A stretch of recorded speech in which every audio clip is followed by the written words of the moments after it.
আসসালামু আলাইকুম। কাছের এবং দূরের সবাইকে জানাচ্ছি সোনিয়া কুকিং বিডি থেকে স্বাগতম।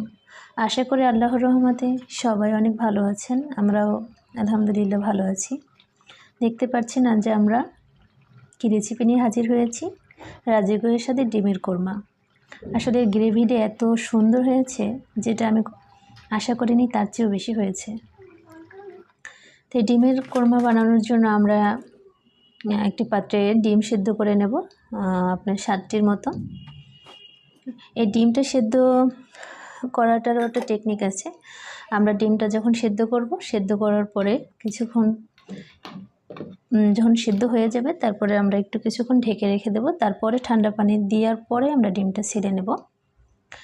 এভাবে যদি আপনি ডিমটা সেদ্ধ করে ছিলে নেন, দেখবেন যে ডিমটার উপরের খোসাটা কোনো আঁকাবাঁকা হয় না, খুব ফ্রেশলি ডিমটা খুলে যায়।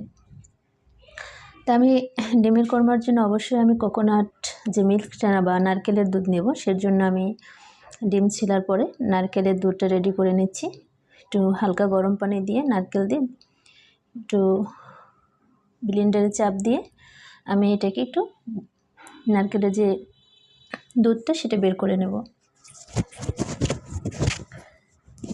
আসলে ডিম কোরমার জন্য আপনি টক দই ব্যবহার করতে পারেন, তবে আমি কোকোনাট মিল্ক দিয়েই ডিমের কোরমাটা আমাদের সবাই খুব পছন্দ। আসলে এই রান্নাটা আমরা খুলনার ঐতিহ্যবাহী থেকে নিয়েছি। সেখানে আমরা যখন বেড়াতে যেতাম তখন আমাদের এই রেসিপিটা করে খাওয়াতো আর আমাদের খুবই ভালো লাগতো, সেখান থেকে আমরা রেসিপিটা। তা আমরা প্রথমে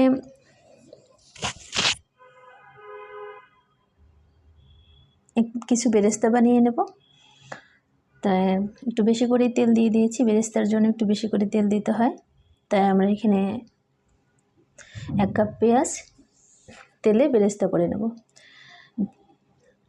খেয়াল রাখতে হবে বেরেস্তার কালারটা যে বেশি রকম ডার্ক না হয়ে যায়, এরকমভাবে আমি একটা স্ট্রেনার ঢেলে ঝরিয়ে নেব। দেখুন কত সুন্দর কালার আসছে।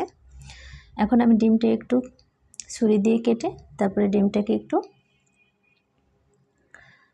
তেলে দিয়ে হালকা একটু হলুদ দিলাম আর একটু লবণ দিলাম যাতে ছিটে না আসে বা ডিমের কালারটা সুন্দর হয়। দিয়ে আমি ডিমটাকে একটু হালকা ভেজে উঠিয়ে নেব।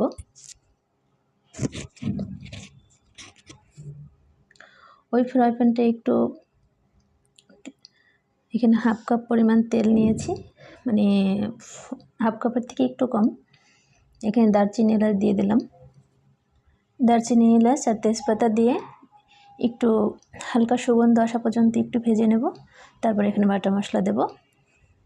2 টেবিল চামচ পেঁয়াজ বাটা দিয়ে দিয়েছি আর 2 টেবিল চামচ আপনার রসুন বাটা দিয়েছি আর 2 টেবিল চামচ আদা বাটা। আসলে মশলাটা একটু বেশি দিলাম যাতে গ্রেভিটা একটু বেশি আসে, খেতে জানি সবাই একটু মজা পায়। লবণ দিয়ে দিলাম স্বাদ মতো। আমি এখানে ধনিয়া বা জিরার গুঁড়াটাই দিলাম না, কারণ এটা দিলে কালারটা একটু ব্রাউন কালার চলে আসবে, যাতে একটু সফটনেস থাকে, তার জন্যই। আমি এখানে একটু কোকোনাট যে মিল্কটা দিয়ে একটু কষিয়ে নিলাম। তারপরে একটু এখানে রেড চিলি যে শুকনো মরিচ সেটা 1/2 চামচ দিয়ে দিলাম আর টমেটো সস, এটা হলো কালারের জন্য। আসলে ডিমের কোরমাটা ওরকম ঝাল খায় না, একটু হালকা ঝালই খায়, এখানে একটু মিষ্টি মিষ্টি থাকে। আমি এখানে ভালো করে মশলাটাকে ভালো করে কষিয়ে নেব। কিছু কাঁচামরিচ এখানে দিয়ে দেব। এই কাঁচামরিচের ঝালটা আর এই হালকা শুকনো মরিচ দিয়েছি, ওটার ঝালটা নিয়ে এখানে আমি যে বেরেস্তাটা ভেজে রেখেছিলাম সেটাও কিছুটা দিয়ে দেব এখানে। আসলে যখন মশলাটার উপরে এরকম একটু তেল চলে আসবে তখন মনে করব যে আমরা মশলাটা কষে গেছে। তারপরে যে বাকি কোকোনাট যে মিল্কটা সেটা আমরা এখানে দিয়ে দেব। আমি এখানে নারকেলের দুধটা দেওয়ার পরে তারপরে একটু কষানোর পর ডিম দিয়ে দিয়েছি। আসলে মাঝখানে ভিডিওটা স্কিপ হয়ে গেছে, এজন্য আমি খুবই দুঃখিত। আমরা যখন কোনো রান্নার রেসিপি করতে যাই কোনো ভিডিও স্কিপ হয়ে যায় আমাদের খুবই খারাপ লাগে। আমি এখানে কিছু বেরেস্তা দিয়ে দিয়েছি আর স্কিপ হওয়ার সময় আমি যে গরম মশলা, শাহি গরম মশলা সেটা দিয়ে দিয়েছি 1/2 চামচ পরিমাণ। দিয়ে আমি ভালো করে এটাকে একটু কষিয়ে নেব। আসলে মেন যে পার্টটা সেটা হয়ে গেছে, মাঝখানে হয়তো কিছু রান্না করার টাইমটাই স্কিপ হয়ে গেছে। তো আশা করি আপনারা বুঝে নেবেন ব্যাপারটা, যে রাজুকের স্বাদের যে ডিমের কোরমা হয়ে গেল আমাদের ডিমের কোরমাটা। দেখুন গ্রেভিটা কত সুন্দর আসছে। আশা করি ভিডিওটি সবার ভালো লেগেছে। ভালো লাগলে ভিডিওটি লাইক করে দেবেন একটি, আর যারা সাবস্ক্রাইব করেছেন তাদের অসংখ্য ধন্যবাদ, আর যারা করেননি প্লিজ সাবস্ক্রাইব করে দেবেন। আর যারা ফেসবুক থেকে ভিডিওটি দেখবেন তারা একটু ফলো বা লাইক দিয়ে দিতে পারেন।